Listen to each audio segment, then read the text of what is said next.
चलिए बच्चों, आज के इस वीडियो में हम लोग देखेंगे जो कल एग्ज़ाम हुआ है उसका कुछ क्वेश्चन मैंने मैथ का किसी प्रकार से कलेक्ट किया हूँ, तो उसका क्वेश्चन कुछ कराऊंगा और इस हिसाब से आप लोग अपना मिलान कर लेंगे कि आपका वो आंसर मैथ में सही है कि नहीं है। ठीक है, इसके बाद आप लोग कमेंट बॉक्स में बताना कि आप लोगों को परीक्षा कैसा गया।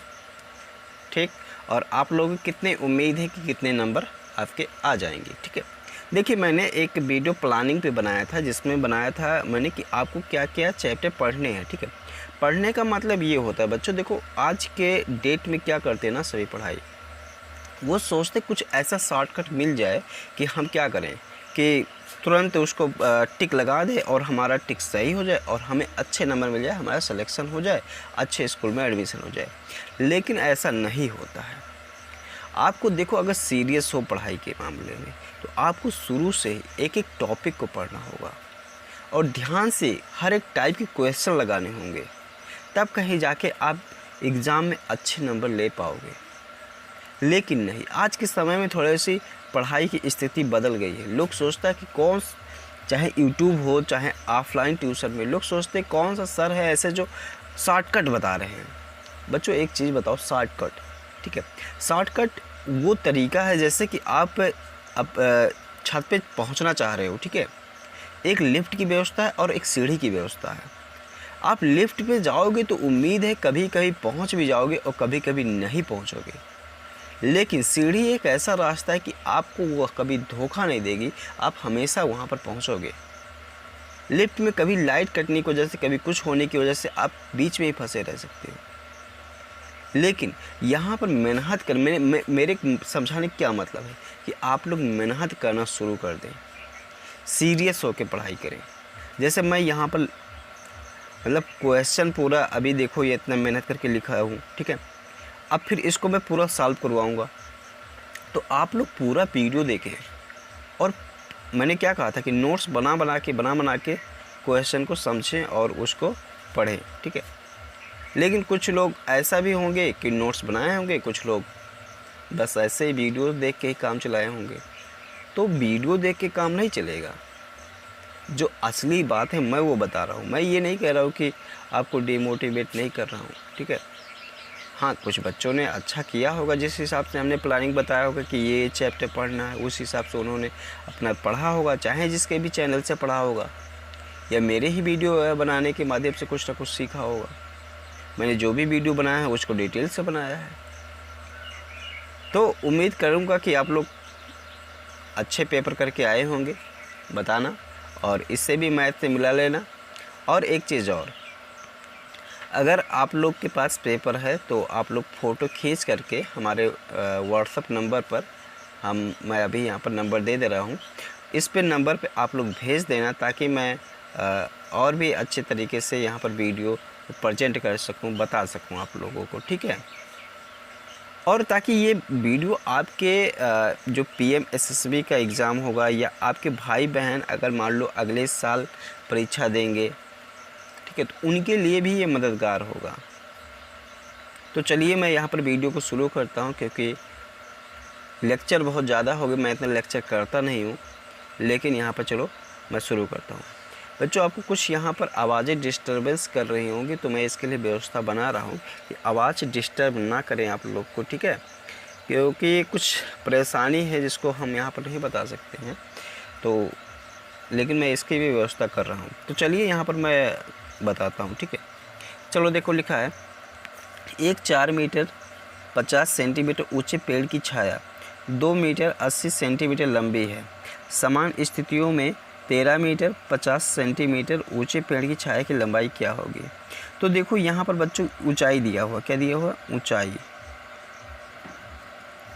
दिया हुआ, और यहाँ पर छाया दिया हुआ, क्या दिया हुआ, छाया। तो यहाँ पर 4 मीटर 50 सेंटीमीटर ऊंचा पेड़ है, तो इसका मतलब अगर इसको हम लोग सेंटीमीटर में बदलेंगे बच्चों तो 450 सेंटीमीटर हो जाएगा। ठीक है, अगर इसमें देखिए इसकी छाया कितनी है तो 280 सेंटीमीटर हो जाएगा, 280 सेंटीमीटर। फिर कह रहा है कि समान स्थितियों में 13 मीटर 50 सेंटीमीटर ऊंचे पेड़ की छाया। तो आपकी बार पेड़ की छाया मतलब पेड़ जो है वो ऊंचा है, मतलब 13 मीटर, इसका मतलब यहाँ पर हो जाएगा 1350 मीटर, ठीक है। तो ये कितना होगा? अच्छा एक चीज़ बताओ, जब पेड़ की ऊंचाई 450 सेंटीमीटर थी तो यहाँ पर छाया 280 सेंटीमीटर बन रहा था। अब 1350 सेंटीमीटर, तो छाया जाहिर सी बात है बड़ा बनेगा। तो हम इसको क्या मान लेंगे? माना है इसको x मान लेंगे, ठीक है। तो चूँकि ये अनुलोम समानुपात में है, इसलिए हम तीर यहाँ पर जो लगाएंगे ऐसे नीचे की तरफ ही लगाएंगे, ठीक। अब देखो क्या करेंगे, 450 1350 जैसे जैसे अनुपात होता है, देखो ये तीर लगाया गया, ऐसे ऊपर से बना लिया। फिर यहाँ समानुपात का साइन लगाएंगे 280 और ये x हो गया, ठीक है।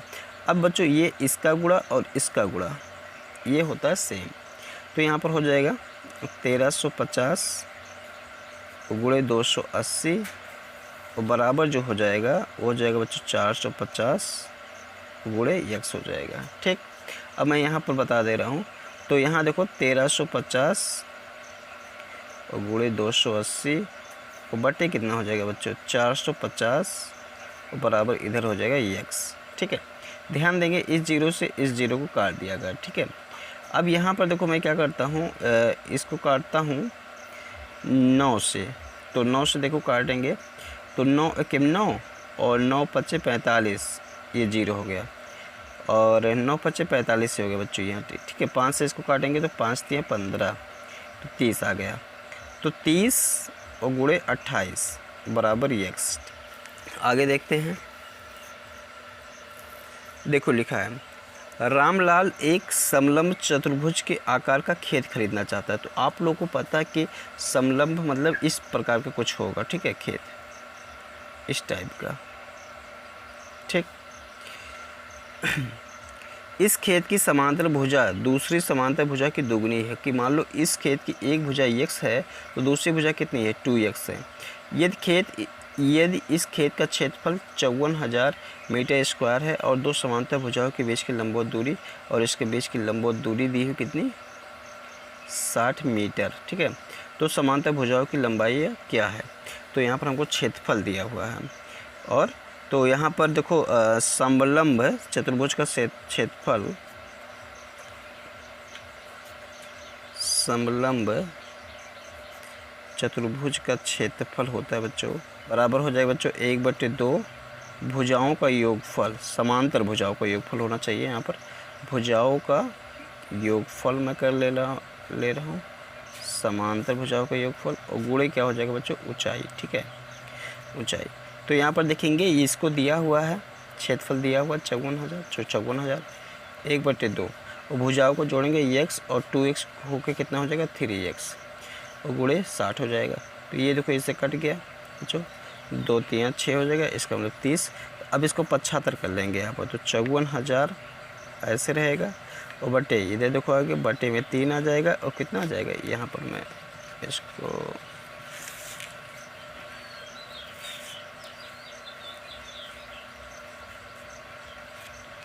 तो यहाँ पर बटे में आ जाएगा 30 और बराबर हो जाएगा इधर x। इस जीरो से ये कट गया और 3 3 का 9 होता है और 9 छक होता है 54 बच्चों। तो x बराबर कितना आ गया, x बराबर आ गया 600, x बराबर कितना आ गया 600, ठीक है। और यहाँ पर हमने देखो माना हुआ था, क्या माना हुआ था कि इसके एक भुजा कितना है 600 और दूसरी भुजा कितना हो जाएगा 2x है, इसका मतलब 2 से गुणा होकर 600 और कितना हो जाएगा 1200 हो जाएगा। तो 600 और 1200 यहाँ पर ऑप्शन जो हमको दिख रहा है ये वाला ऑप्शन दिख रहा है, ठीक है। ये वाला ऑप्शन अगर लगाए होंगे आप लोग तो आप लोग का सही होगा, ठीक। बढ़ेंगे इसी क्रम में आगे बच्चों, देखो दिया हुआ है क्या यहाँ कि -1/3 में कौन सी परिमेय संख्या जोड़ी जाए कि -5/6 हो जाए। तो यहाँ पर हम मान लेते हैं बच्चों -1/3 में हम x जोड़ लेते हैं तो कितना हो जाए -5/6 हो जाए।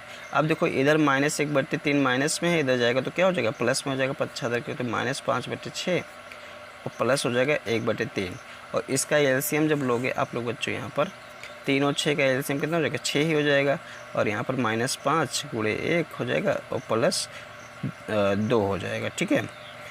3 दूना 6 2 हो जाएगा, ठीक। तो यहाँ पे कितना बचेगा बच्चों -5 और +2 और बटे 6 बराबर -3 और बटे 6, एक कट गया तो -1/2। तो जो -1/2 लगाए होंगे उनका सही होगा, तो ये वाला ऑप्शन सही है, ठीक। बढ़ते हैं इसी क्रम में आगे।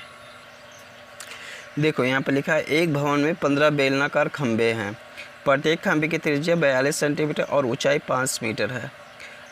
रुपये 10 पर मीटर स्क्वायर की दर से सभी खंभों के वक्र पृष्ठीय क्षेत्रफल पेंट कराने का व्यय ज्ञात कीजिए।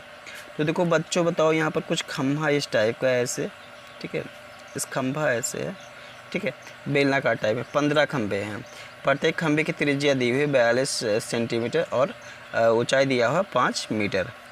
तो सबसे पहले हम लोग क्या कर लेंगे बच्चों, एक खंभे का क्षेत्रफल निकाल लेते हैं। तो लिखेंगे एक खंभे का क्षेत्रफल, एक खंभे का क्षेत्रफल बराबर क्षेत्रफल बच्चों क्या हो जाएगा, यहाँ पर जो ये इसका वक्र पृष्ठ का क्षेत्रफल हो जाएगा, ठीक है।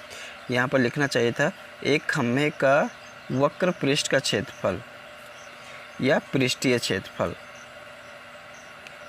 पृष्ठीय क्षेत्रफल बराबर कितना हो जाएगा बच्चों, 2 पाई REH, ये फार्मूला होता है। तो यहाँ पर 2 और पाई की वैल्यू 22/7 रख देंगे। और यहाँ पर आर देखो दिया हुआ है, यहाँ पर त्रिज्या सेंटीमीटर में दिया हो, तो यहाँ पर इसको मीटर में बदलने के लिए 100 से कर देंगे भाग, तो ये हो जाएगा मीटर में। और यहाँ पर ऊंचाई तो दिया हुआ है 5, ठीक है। तो इसको देखो काटते 7 छक 42 हो गए बच्चों। यहाँ पर फिर इसको काटते हैं तो ये कर जाएगा, हो जाएगा 20, ठीक है, 5 दूना 10, 20 हो गया। फिर इसको अगर काटेंगे तो जगह 2 दहाइयाँ 20 हो जाएगा। फिर यहाँ पर अगर हम गुणा कराएंगे तो 6 दूना 12 और 6 दूना 12, एक तो हो जाएगा बच्चों 13।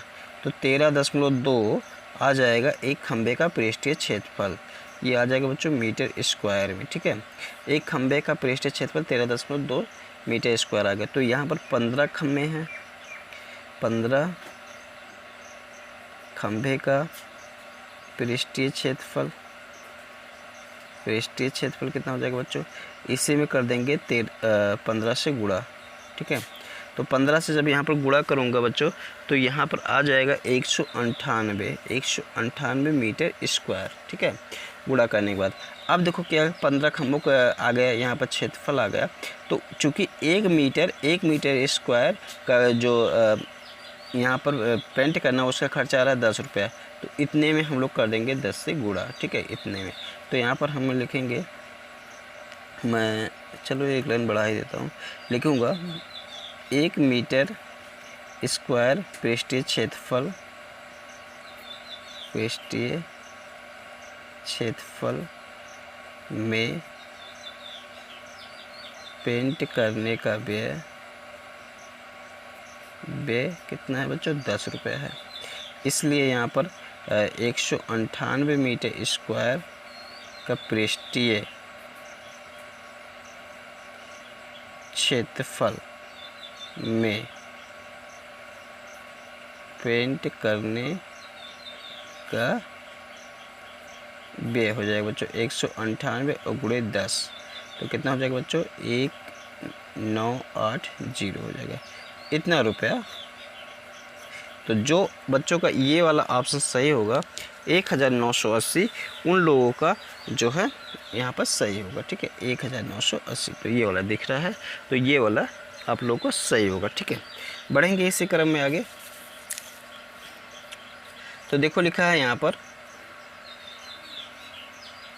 पर 256 अंडर रूट में 256 और इसका प्लस में ऐसा देंगे, तो इसको सॉल्व करना है।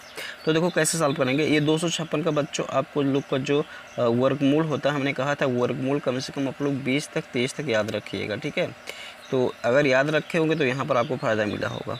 तो ये देखो इसका कर लेंगे 16 और इसको हो जाएगा बच्चों 1.6 बटे, और इसको हो जाएगा बच्चों 0.8 निकल आएगा और इसको 10 निकल आएगा।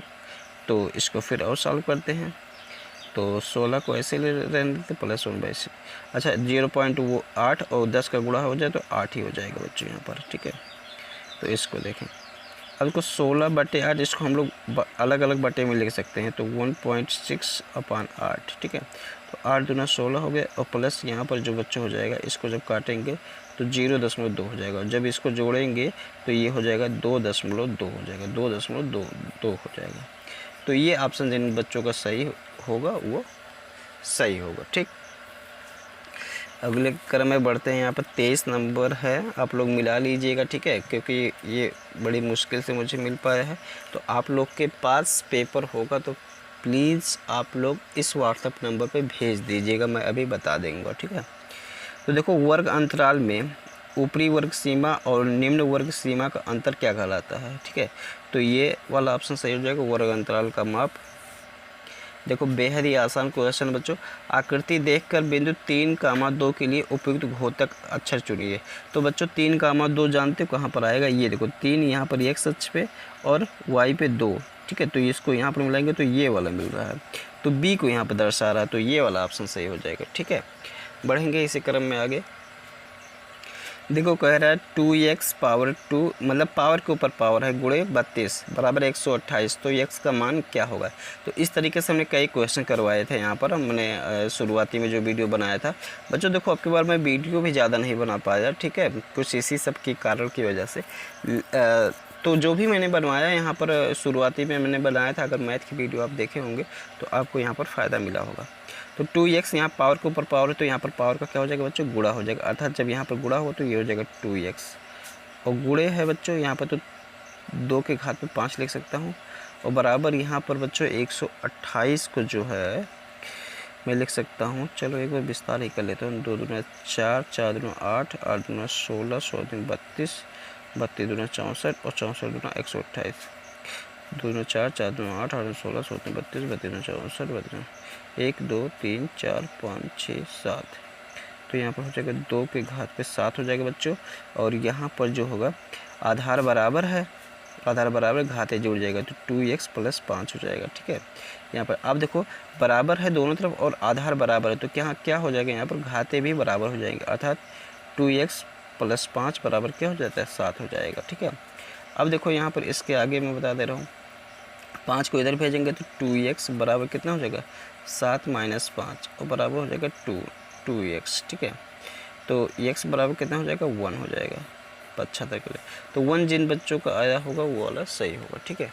1 जिन, और देखो आप लोग देख भी नहीं पाए, सॉरी, ये है बच्चों, ठीक है। एक बार मैं फिर से बता दे रहा हूँ। देखो, हमने क्या किया, यहाँ 2x पावर 2 पावर के ऊपर पावर था तो पावर का गुणा हो गया, गुणे 2 के घात पे 5 32 को लिख लिया, और यहाँ पर 128 का विस्तार किया तो 2 के घात पे 7 हो गया। अब यहाँ चूँकि आधार बराबर था इसलिए घातों को हमने जोड़ लिया और इसको 2 के घात पे 7 लिख लिया।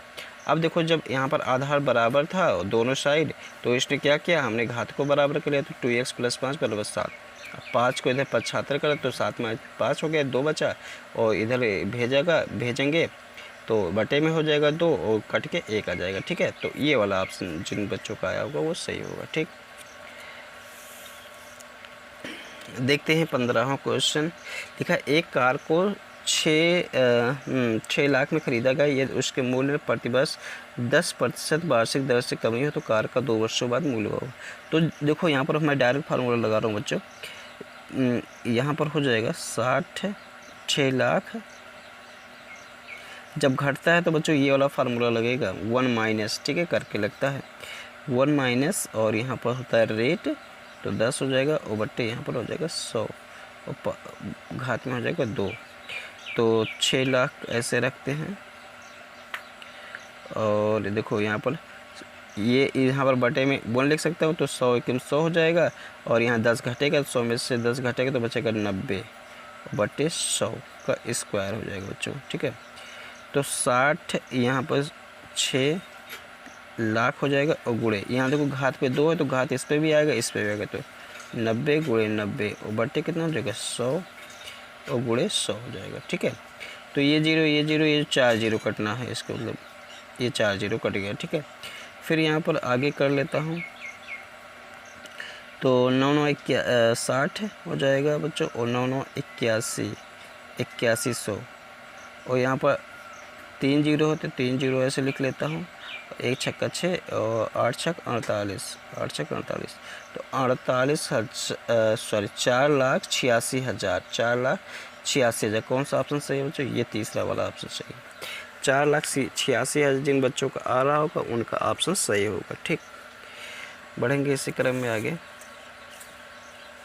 देखो, ये दिया गया है, दिए गए समांतर चतुर्भुज में अज्ञात कोण ए बी सी का क्रमशः मान है। ठीक है, तो यहाँ पर देखो समांतर चतुर्भुज है, तो समांतर चतुर्भुज के आमने सामने के कोण बराबर होते हैं।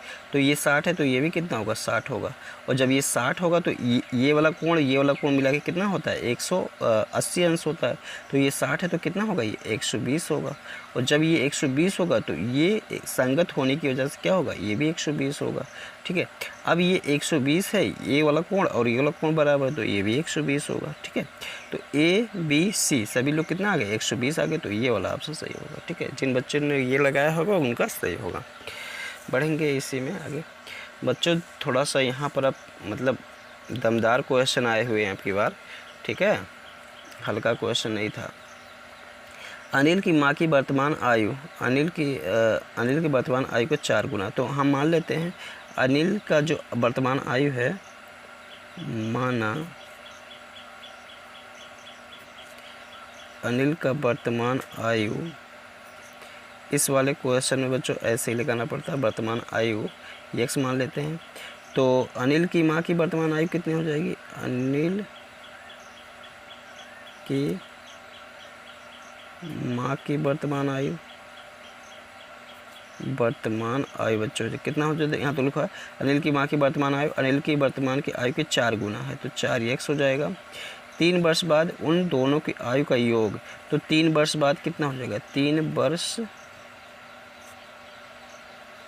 बाद अनिल की आयु, अच्छा बच्चों बताओ बच्चों, अभी अनिल जो है ये x वर्ष का है, तो 3 वर्ष बाद वो कितना हो जाएगा, ये x + 3 तो हो जाएगा। और उसकी माँ भी तो अनिल की माँ की आयु 3 वर्ष बाद, यहाँ पर लिख लेंगे 3 वर्ष बाद अनिल की माँ की आयु, तो कितना हो जाएगा बच्चों, यहाँ पर पहले थी 4x, तो यहाँ पर हो जाएगा 4x + 3 हो जाएगा। फिर कह रहा है प्रश्न अनुसार 3 वर्ष बाद उन दोनों की आयु का योग, तो इन दोनों की आयु को जोड़ते हैं, तो x + 3 और प्लस हो जाएगा 4x और +3 बराबर कितना हो जाएगा बच्चों, 66 हो जाएगा। ठीक है, तो 4x और x हो जाएगा 5x हो जाएगा, और यहाँ पर हो जाएगा 6 बराबर 66। तो इसको मैं यहाँ पर बता देता हूँ, तो यहाँ पर हो जाएगा 5x = 66 - 6, तो बराबर कितना हो जाएगा, 60 हो जाएगा। 5x, 5 को इधर भेजूँगा तो भाग में चला जाएगा, तो यहाँ पर हो जाएगा 5 × 5 = 5 × 10, तो ये x बराबर कितना आ गया बच्चों, 12 आ गया। ठीक है, तो अनिल के 5 × 5 और 5 × 10। ठीक है, तो अनिल की जो आयु आ गई वो 12 वर्ष आ गई, और इसका हमने क्या, इसकी माँ की वर्तमान आयु कितनी थी, 4x थी। तो माँ की वर्तमान अगर इसी में x में बराबर रखूँ तो 12 × 4 = 48 हो जाएगा। इसका मतलब ये वाला ऑप्शन सही है, 12 वर्ष और 48 वर्ष। ठीक है, 12 वर्ष और 48 वर्ष, ये वाला ऑप्शन सही है। देखिए बच्चों यहाँ पर लिखा है 21 नंबर, अभिकथन 1 2/3 माइनस 4/5 माइनस 1/2 बराबर नहीं है 2/3 और माइनस 4/5, कोष्टक में देखो ये बड़ा ब्रैकेट में लगाया गया है -1/2। कारण ये तो सही है, ये वाला लाइन कथन 1 सही है।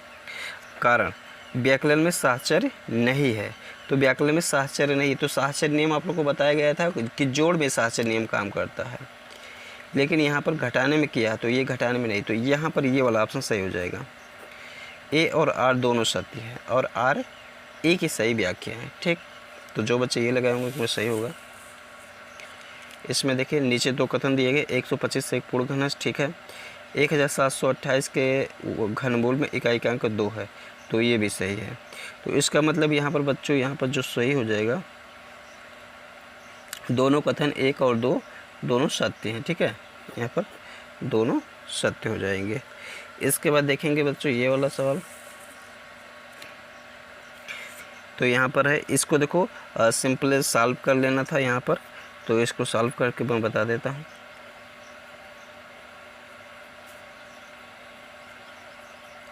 बटे में हो जाएगा 7a² b² और c³ देखो 7 से कट जाएगा, 7 × 9 = 63 हो जाएगा। a² कट जाएगा बच्चों, यहाँ पर 2 घात कट जाएगा, 2 ठू बचेगा खाली, और यहाँ पर 2 घात कट जाएगा, 1 के ठू बचेगा, 3 घात कट जाएगा 3 पे, तो 3 पे 3 ही बचेगा। तो यहाँ पर बचा क्या 9, ए के घात पे 2 और बी पे तो बचा है के 2 और सी पे कितना बचा है 3। तो ये वाला ऑप्शन 9a² बी और सी, ये तीसरा वाला ऑप्शन सही हो जाएगा। ठीक है, देखो लिखा है एक फैक्ट्री को कुछ वस्तुएं 48 दिन में बनाने के लिए 15 मशीनों की आवश्यकता होती है। तो यहाँ पर बच्चों यहाँ पर दिन लिख ले रहा हूँ और यहाँ पर मशीन। ठीक है, मशीन। तो एक फैक्ट्री में कुछ वस्तुएं बनाने के लिए 48 दिन में बनाने के लिए उसको 15 मशीन की ज़रूरत है। ठीक है, तो यहाँ पर उतनी ही वस्तुएं 30, जितना ये बना रहा है 48 दिन में, उतनी ही वस्तुएं 30 दिन में बनानी हो तो क्या बढ़ाना पड़ेगा, मशीनों की संख्या बढ़ानी नहीं पड़ेगी बच्चों। तो मशीनों की संख्या बढ़ेगी ऑटोमेटिक। तो एक चीज़ यहाँ पर दिमाग लगा सकते हो बच्चों, यहाँ पर पहले 15 मशीन था, देखो यहाँ पर तो सभी मशीनें क्या हैं, यहाँ पर 9 मशीन, 8 मशीन, 12 मशीन। ज़्यादा मशीन कौन सा है, ये वाला है, तो यही वाला सही हो जाएगा। अगर फिर भी आप लगाना चाहते हो तो इसको ऐसे करो, यहाँ पर ये इसको इधर से। ठीक है, तो 48 और 30 हो जाएगा। फिर यहाँ पर कर देंगे बच्चों x और 15। ठीक है, तो ये इसका गुणा और ये इसका गुणा, तो 48 × 15 और बटे 30 हो जाएगा। ठीक है, मैं एक लाइन डायरेक्ट कर दिया हूँ।